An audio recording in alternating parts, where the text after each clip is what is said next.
तो the first and most crucial development was that the centrality of Congress ended. पहला तो ये कि कांग्रेस की सेंट्रलिटी खत्म हो गई थी।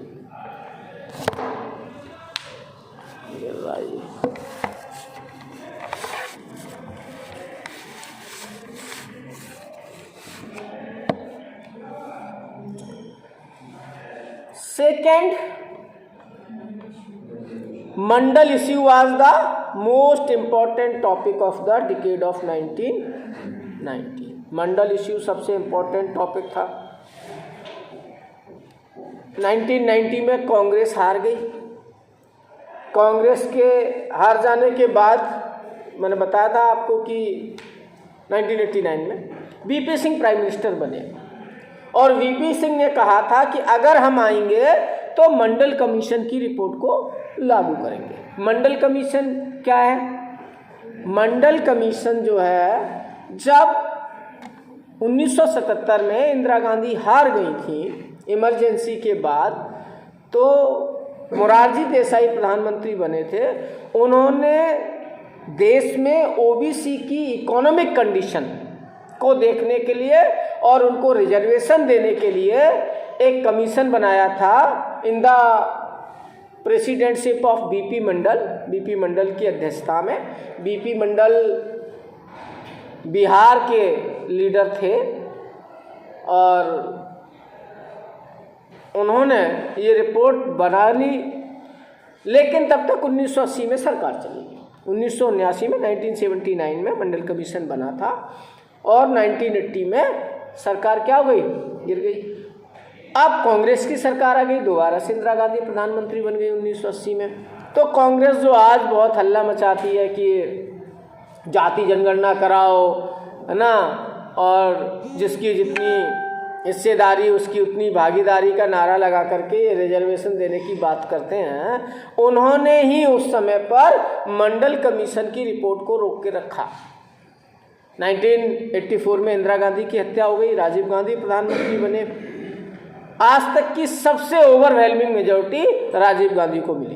Congress got 415 seats at that time in the election of 1984 after the assassination of Indira Gandhi. Indira Gandhi की हत्या के बाद ये चुनाव हुआ था, इसलिए पूरे देश में एक सिंपैथी की लहर थी। क्या थी? एक सिंपैथी की लहर थी, कांग्रेस से के साथ सद्भावना थी लोगों की, और उसकी वजह से अब तक की सबसे ज़्यादा सीटें उसी इलेक्शन में कांग्रेस को मिली। राजीव गांधी के नेतृत्व में चुनाव हुआ 1984 में और कांग्रेस जो है 415 सीट जीत करके आई। लेकिन 1989 में कांग्रेस हार गई। जिन उम्मीदों से राजीव गांधी को चुना था पब्लिक ने, उन पर वो खरे नहीं उतरे और वीपी सिंह प्रधानमंत्री बन गए। वीपी सिंह कांग्रेस के ही नेता थे, उत्तर प्रदेश के मुख्यमंत्री भी रहे, केंद्र में भी बहुत अच्छे अच्छे पदों पर रहे। ये थे तो राजपूत, लेकिन इन्होंने वादा किया कि अगर तो वीपी सिंह जब प्रधानमंत्री बने तो ये उनके मैनिफेस्टो में एक वादा था कि हम अगर आएंगे तो मंडल कमीशन की रिपोर्ट्स को लागू करेंगे। मंडल कमीशन की रिपोर्ट के लागू होने का मतलब ये है कि ओबीसी को रिजर्वेशन मिल जाएगा, क्योंकि मंडल कमीशन ने जो रिपोर्ट दी थी उसमें उन्होंने जो आर्थिक सर्वेक्षण किया था उसमें उन्होंने देखा कि देश में 50% से ज़्यादा ओबीसी हैं और उनकी आर्थिक कंडीशन ज़्यादा अच्छी नहीं है ना। और उन्होंने ये भी सर्वे किया था कि ओबीसी में कौन कौन सी जातियों को रखा जाएगा। मतलब ये है कि ओबीसी से मतलब ये नहीं था कि कुछ लोअर कास्ट को उसमें रखा जाएगा। ओबीसी का मतलब लोअर कास्ट नहीं है।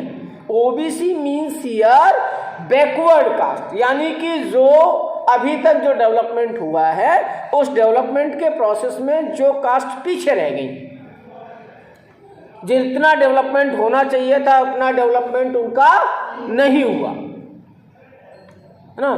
तो इस वजह से उसमें जो है उनको रिजर्वेशन देने की ज़रूरत है। इसलिए, और ये पॉलिटिकल इश्यू भी था, जाति के नाम पर राजनीति तो हिंदुस्तान में शुरू से होती है ना, कि ओबीसी का रिजर्वेशन दे देंगे तो कुछ हमें वोट मिल जाएगा। बीपी सिंह को लग रहा था कि अब तो ज़िंदगी भर में ही प्रधानमंत्री बना रहूँगा, क्योंकि 50% से ज़्यादा ओबीसी है और वो मुझे वोट मिलेगा, और 50% से ज़्यादा वोट जिधर जाएगा उसकी सरकार बननी निश्चित है, चाहे कितनी कोई खिलाफत कर ले। लेकिन वो सपना भी उनका सपना ही रह गया, है ना। तो this led to violent anti Mandal protest in different parts of the country.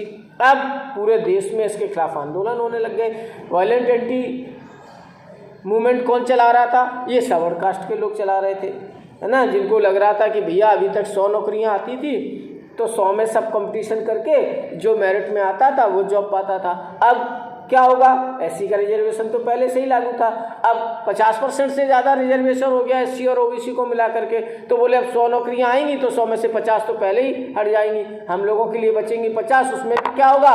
Competition होगा। जनरल का मतलब सिर्फ सवर्ण नहीं होता है, जनरल का मतलब होता है कि उसमें सब पार्टिसिपेट करेंगे, यानी कि कोई एससी का कैंडिडेट या एसटी का कैंडिडेट या ओबीसी का कैंडिडेट वो जनरल से ज़्यादा अगर मेरिट लेकर के आता है तो वो जनरल की सीट को कैप्चर करेगा, यानी कि कुल मिलाकर के 50% से ज़्यादा सीटें जो है हायर क्लासेस के लिए ख़त्म हो जाएंगी। इसलिए पूरे देश में इसके खिलाफ जो है वायलेंट मूवमेंट हो गए। This dispute between the supporters and the opponents of OBC reservation was known as the Mandal issue. तो ये जो लड़ाई झगड़ा था ओबीसी और फॉरवर्ड क्लासेस का, इसको ही मंडल इश्यू या मंडल कॉन्फ्लिक्ट माना जाता है, and was to play an important role in shaping politics of since 1989। और 1989 से बराबर ही राजनीति में ये इश्यू एक बड़ा रोल प्ले कर रहा था। Third, the economy policy followed by the various governments to का रेडिकली डिफरेंट टर्न। तीसरा बड़ा परिवर्तन 1990 के डिकेड में क्या था? इकोनॉमी की बात हो रही है तो आपको समझ में आ गया होगा क्या शुरू हुआ था 1991 में? New economic policy brought by the Manmohan Singh as the finance minister of India. तीसरा जो बड़ा परिवर्तन 1991 के दशक में आया भारत की राजनीति में, वो था कि इकोनॉमी एकदम से बदल गई। वही कांग्रेस जो बैंकों का नेशनलाइजेशन कर रही थी, वही कांग्रेस जो एयरलाइंस का नेशनलाइजेशन कर रही थी, वही कांग्रेस जो एलआईसी का नेशनलाइजेशन कर रही थी, यानी कि इंदिरा गांधी ने जो प्रो पुअर पॉलिसीज चलाई थी जिसमें सब कुछ गवर्नमेंट सेक्टर को देने की बात हो रही थी, एक तरीके से कम्युनिस्ट की पॉलिसीज को फॉलो कर रही थी इंदिरा गांधी। लेकिन अब वही कांग्रेस क्या कर रही है? यू टर्न ले रही है। वही कांग्रेस क्या कर रही है? अब यू टर्न ले रही है कि नहीं, प्राइवेटाइजेशन करो। अब वही बैंकें जो सरकारी हो गई अब उनका प्राइवेटाइजेशन हो रहा है, समझ रहे हैं? एयरलाइंस जो प्राइवेट से पब्लिक सेक्टर में गई, अब फिर से किस में आ गई? पब्लिक सेक्टर में आ गई। टाटा की थी, टाटा को ही फिर मिल गई। तो पूरा यू टर्न ले लिया, प्राइवेटाइजेशन शुरू हो गया। This is known as the initiation of the structural adjustment programme for the new economic reforms. इसी को आप स्ट्रक्चरल एडजस्टमेंट प्रोग्राम कहते हैं, या इसी को आप न्यू इकोनॉमिक रिफॉर्म या न्यू इकोनॉमिक पॉलिसीज के नाम से जानते हैं। 1991 में जब ये सरकार आई थी, स्टार्टेड बाय राजीव गांधी, जी change first became very visible in 1991 and radically changed the direction that the Indian economy had pursued since independence। आज़ादी के बाद से जो पॉलिसी नेहरू जी अपना रहे थे, जो पॉलिसी इंदिरा जी ने अपनाई, उन सबको एकदम से इसमें क्या कर दिया गया? चेंज कर दिया, रेडिकल टर्न लिया, एकदम से यू टर्न लिया। और 1991 में नरसिम्हा राव जी प्राइम मिनिस्टर बने, Manmohan Singh was the finance minister of India. उन्होंने एकदम से पॉलिसीज को बदल दिया। आज़ादी के बाद जो भी आर्थिक नीतियां आ रही थी उन सबको गलत साबित करके न्यू इकोनॉमिक पॉलिसी शुरू की गई, नई नीतियों पर काम किया गया। These policies have been widely criticised by various movements and organisations. अब देखो, कोई भी नई चीज आती है ना तो उसका हमेशा विरोध होता है ना। कोई भी नई पॉलिसी आए तो एकदम से विरोध होता है। प्रिवी पर्स आया तो इंदिरा गांधी का खत्म किया तो बड़ा विरोध किया गया इंदिरा गांधी का, है ना। नेशनलाइजेशन के समय भी कुछ लोगों ने विरोध किया, प्राइवेटाइजेशन हो रहा है तो भी लोग विरोध कर रहे हैं। तो शुरुआत में क्योंकि हम आदी हो जाते हैं चीज़ों के, है ना, जो चल रहा है वो सिस्टम हमको पसंद आ जाता है, उसमें हम रम जाते हैं, तो फिर बाद में लगता है अरे ये बेकार है। तो पूरे देश में बड़ा विरोध हुआ कि सब कुछ प्राइवेट सेक्टर के हाथ में दे दिया जाएगा, है ना। आज भी आप न्यूज़ में पढ़ते होंगे रेलवे बिक गया, है ना, सारे सरकार ने सब कुछ बेच डाला। रेलवे प्राइवेट हो गई क्या? हो गई क्या? नहीं हुई। तो ये जो नेता संसद में चिल्लाते हैं कि रेल बिक गई, रेल बिक गई, रेल बिक गई, है, बैंक बिक गए, रेल बिक गई और सब कुछ बिक गया, एयरपोर्ट्स बिक गए, ऐसा है क्या? नहीं है। तो फिर ये काहे चिल्लाते हैं? खैर, प्राइवेटाइजेशन के खिलाफ उनका विरोध है या पॉलिटिकल विरोध है, वो समझने की चीज़ है। These policies have been widely criticise किया गया इनको, but the various governments that came to power in this period have continue to follow this. लेकिन जो भी सत्ता में आ रहा है वही इनको ही फॉलो कर रहा है। अच्छा बताओ, जो क्रिटिसाइज कर रहे थे आज वही सत्ता में है। जब 1991 में ये पॉलिसीज आई तो सबसे ज़्यादा बड़ी पार्टी उस समय कौन बनी? बीजेपी क्रिटिसाइज कर रही थी। अच्छा, बीजेपी आई तो क्या प्राइवेटाइजेशन खत्म हो गया? और बढ़ा दिया भैया। यानी कि ये सिर्फ पॉलिटिकल एजेंडा था, सब उन्हीं पॉलिसीज को फॉलो कर रहे हैं। और पूरी दुनिया में आज आप देख लो, लोगों ने कम्युनिज्म को नकार दिया है और कैपिटलिज्म को सब स्वीकार कर रहे हैं। आज सोशलिज्म जो कम्युनिस्टों की पॉलिसी थी, इकोनॉमिक पॉलिसी, उसको कोई स्वीकार नहीं कर रहा, पूरी दुनिया कैपिटलिज्म को फॉलो कर रही है। चाइना आज भी कम्युनिस्ट कंट्री है, लेकिन उसकी जो पॉलिसीज हैं वो 100% कैपिटलिस्ट पॉलिसीज हैं। इंडस्ट्रियलाइजेशन चल रहा है वहाँ, प्राइवेटाइजेशन हो रहा है, वही हम भी कर रहे हैं। तो तीसरा बड़ा जो चेंज था वो ये था कि न्यू इकोनॉमिक पॉलिसी आई, प्राइवेटाइजेशन हुआ और उसमें जो है कैपिटलिस्ट की तरफ हम बढ़ गए। सब कुछ जो पब्लिक सेक्टर के हाथ में होता था वो सब कुछ प्राइवेट सेक्टर के हाथ में आ गया। Fourth, a number of events culminated the demolition of the disputed structure at Ayodhya known as Babri मस्जिद। 90 के दशक का एक और बड़ा मुद्दा था। पहला मुद्दा था मंडल और दूसरा मुद्दा था कमंडल। कमंडल मतलब the politics of aggressive Hindutva. Aggressive Hindutva की जो पॉलिटिक्स थी उसकी शुरुआत भी 90 के दशक में हुई। रामलला हम आएंगे, मंदिर वहीं बनाएंगे, है ना। अभी तक सब कहते थे मंदिर, रामलला हम आएंगे, मंदिर वहीं बनाएंगे, पर तारीख नहीं बताएंगे। लेकिन अब तो तारीख बता दी, तारीख निकल भी गई। 22 जनवरी 2023 मंदिर का इनॉग्रेशन हो गया, है ना। तो बहुत सारे क्रिटिक्स के मुंह बंद हो गए, है ना। तो बड़ी एक जो राजनीति की शुरुआत हुई, 6 दिसंबर 1992 को बाबरी मस्जिद गिरा दी गई। कोर्ट ने जिसको डिस्प्यूटेड ढांचा कहा था, बड़ी सुरक्षा देने की बात करी गई उसको, लेकिन उस समय कल्याण सिंह जी मुख्यमंत्री होते थे, है ना। उससे पहले मुलायम सिंह जी जब मुख्यमंत्री थे तो वहाँ जब कार सेवा का प्रयास किया तो गोलियां चल गई, बहुत सारे लोग मारे गए, है ना। तो उस समय तो वो सफल नहीं हुआ, लेकिन कल्याण सिंह जब मुख्यमंत्री थे तो उन्होंने कहा कि गोली नहीं चलेगी, चाहे जो कुछ हो जाए, है ना। वो अपनी सरकार कुर्बान करने को तैयार थे। क्रेडिट भी मिला उन्हें इस बात का, है ना। जब मस्जिद गिर गई तो शाम को उन्होंने इस्तीफा दे दिया, बोले जय श्री राम, हो गया काम। और तब ये एक बड़ा मुद्दा था। पूरे देश में लाल कृष्ण आडवाणी ने रथ यात्राएं निकाली थी, पूरे देश में, सोमनाथ से लेकर के और जगन्नाथ तक, ईस्ट से वेस्ट तक, नॉर्थ से साउथ तक यात्राएं निकाली गई। आडवाणी जी थे जो बीजेपी को 200 तक ले जाने का क्रेडिट उनको ही जाता है। अटल जी इतने एग्रेसिव हिंदुत्ववादी नहीं थे, है ना, वो थोड़ा लिबरल थे। लेकिन आडवाणी जी जो थे ना, हैं अभी तो वो थोड़ा सा एग्रेसिव हिंदुत्व की पॉलिटिक्स करते थे। पूरे देश में रथ यात्रा निकाल करके उन्होंने ही राम मंदिर को एक आंदोलन का स्वरूप दिया, है ना। उसकी वजह से ही बाबरी मस्जिद गिरी और राम मंदिर एक बड़ा मुद्दा बना और उसका बीजेपी को काफ़ी फायदा भी हुआ, है ना। सरकारें आई उनकी कई प्रदेशों में, केंद्र में भी उनको सत्ता चलाने का मौका मिला। तो this event symbolized and triggered various change in the politics of country and intensified debates about the nature of Indian nationalism and secularism. और इस डिबेट ने नेशनलिज्म और सेकुलरिज्म की परिभाषा को ही बदल दिया। ये तो आप आज भी देख रहे हैं, नेशनलिज्म और सेकुलरिज्म की परिभाषा बदल गई इस देश में, है ना। अब लोग कहते हैं कि अरे हिंदुत्ववादी होना सेकुलरिज्म के खिलाफ थोड़ा ही है, हम अपने धर्म की बात कर रहे हैं, आप अपने धर्म की बात करिए, है ना। नेशनलिज्म क्या है?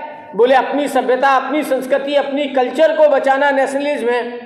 पहले इसको नेशनलिज्म नहीं माना जाता था। पहले हिंदू, मुस्लिम, सिख, ईसाई ये सब है, भाई भाई, इस तरीके के नारे लगते थे। लेकिन अब थोड़ा सा टर्न आया है, जब से राम मंदिर की राजनीति से परिभाषाएं बदल गई। These developments are associated with the rise of the BJP and the politics of Hindutva. यहीं से बीजेपी का देश में राइज हुआ और हिंदुत्व की पॉलिटिक्स बढ़ी, और उसको भी उसका फायदा बीजेपी को कितना मिला है आप खुद देख रहे हैं। लगातार 3 बार से उनकी सरकार है। 2014 में पूर्ण बहुमत आया, 19 में पूर्ण बहुमत आया और 24 में पूर्ण बहुमत नहीं आया, लेकिन फिर भी वो मेजोरिटी में है। एनडीए को मेजोरिटी मिली, मेजोरिटी सिक्योर की है उन्होंने और सरकार चला रहे हैं। इसके पीछे का मेन कारण क्या है? Politics of Hindutva, politics of कमंडल, यानी कि हिंदुत्व की राजनीति। राम मंदिर इस मुद्दे के केंद्र में रहा है। Finally the assassination of Rajiv Gandhi in May 91 led to change in leadership of the Congress party. अब उसी दौरान एक और घटना घटित हुई। 1991 का चुनाव चल रहा था, राजीव गांधी की हत्या कर दी। राजीव गांधी की हत्या किसने की? राजीव गांधी की हत्या तमिल आतंकवादियों ने की, एलटीटी वालों ने की। क्योंकि राजीव गांधी जब प्रधानमंत्री बने थे 1984 में, तो 1987 में वहाँ उन्होंने श्रीलंका में शांति सेना भेजी।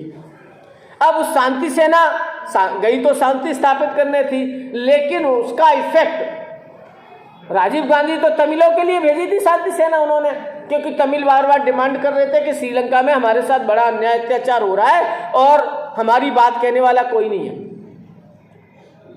तो राजीव गांधी ने सोचा कि क्यों ना तमिलनाडु में थोड़ा सा तमिलों की सिंपैथी ली जाए और शांति सेना भेज करके वहाँ शांति करा दी जाए। लड़ाई झगड़ा जो तमिल और सिन्हालाज का श्रीलंका में चल रहा है वो खत्म हो जाएगा, तो हमको इसका क्रेडिट मिलेगा।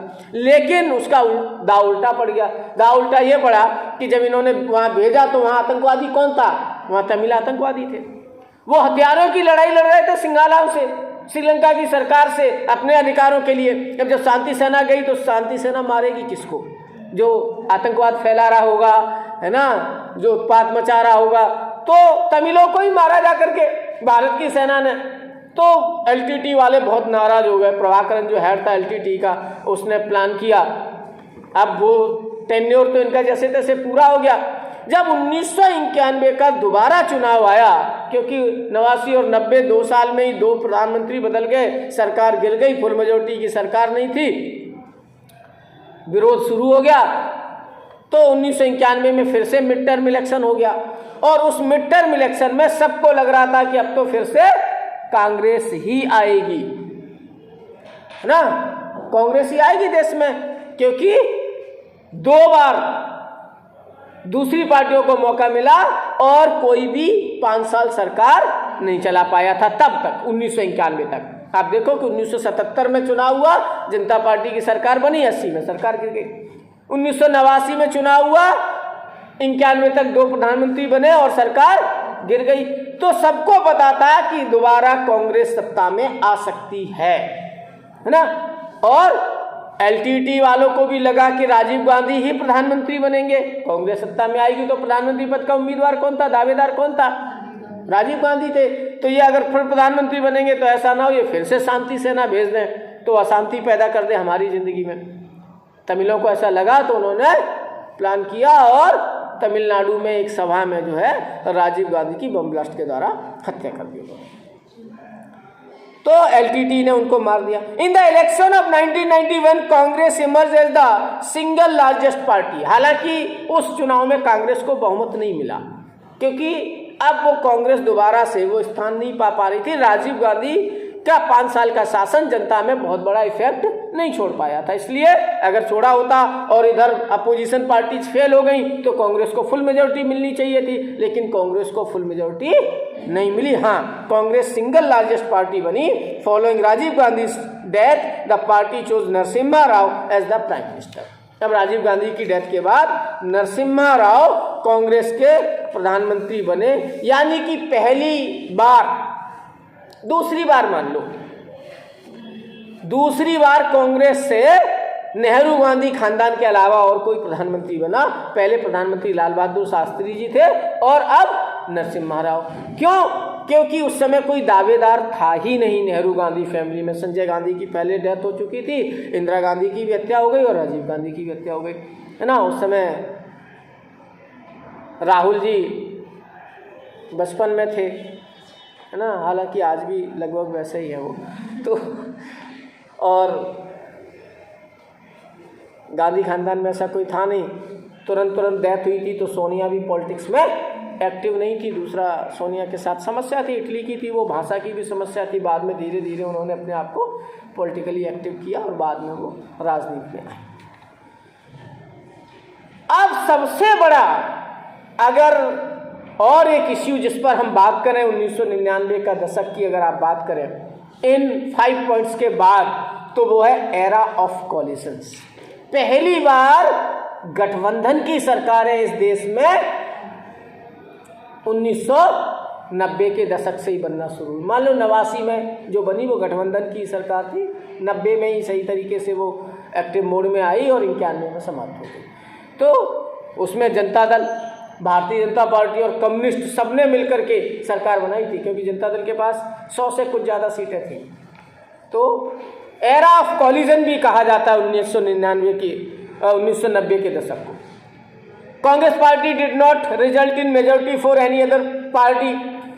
Though the Congress was the largest party in Lok Sabha, it did not have clear majority and therefore it decided to sit in the opposition.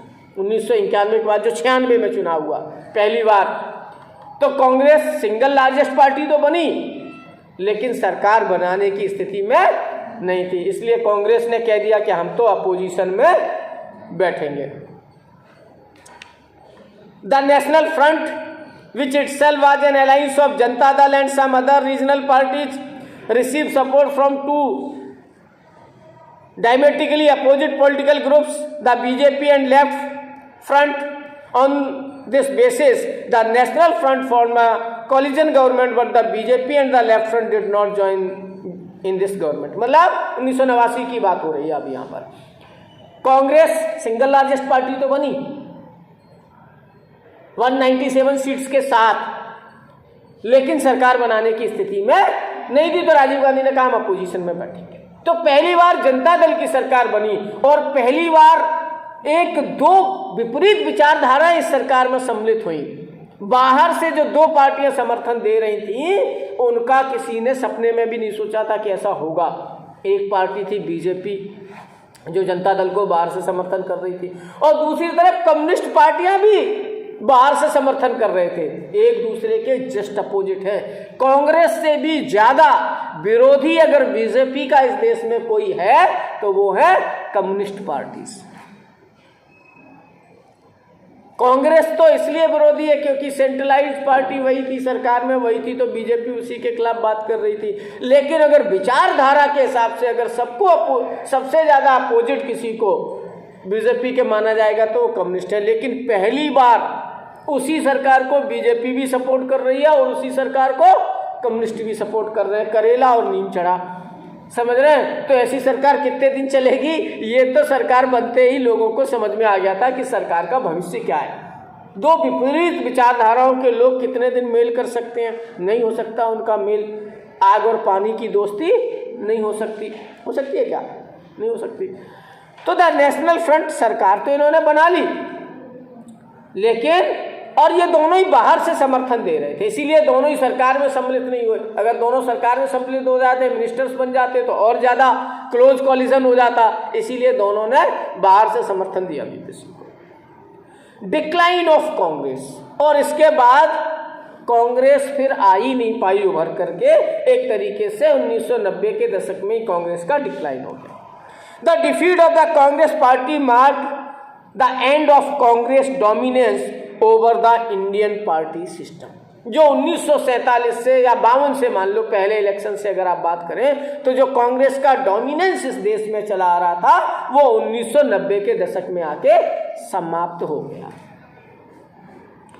Do you remember the discussion in chapters about the restoration of the Congress system? Congress restoration of Congress system chapter पढ़ा था तो आपको याद होगा कि किस तरीके से उसमें कैसे कांग्रेस खत्म हुई धीरे धीरे, वो पढ़ा ही था हम लोगों ने। Way back in the late 60s the dominance of Congress party was challenge. 1960 के दशक में भी ये चैलेंज आया था जब नेहरू जी की डेथ हुई। नेहरू जी के बाद शास्त्री जी की डेथ हुई, इंदिरा गांधी आई तो सिंडिकेट्स और लोगों ने सोचा अरे नई लड़की है, बेवकूफ़ बना लो, मूर्ख बना लो, है ना, अपने काम निकाल लो, तमाम ग्रुप बने। लेकिन दोबारा उभर करके इंदिरा गांधी आई थी और कांग्रेस में जो थोड़ा सा डाउनफॉल आया था, लगातार 2 सालों में 3 सालों में 2 प्रधानमंत्रियों की मौत के बाद, 3 प्रधानमंत्री बदलने के बाद वो फिर से इंदिरा गांधी ने कांग्रेस को रिप्लेस कर लिया था। तो थोड़ा सा डिक्लाइन उस समय आया था, लेकिन इस बार का जो डिक्लाइन था वो बड़ा चैलेंज था। Congress under the leadership of Indira Gandhi managed eight that time predominant position in politics. They achieved again.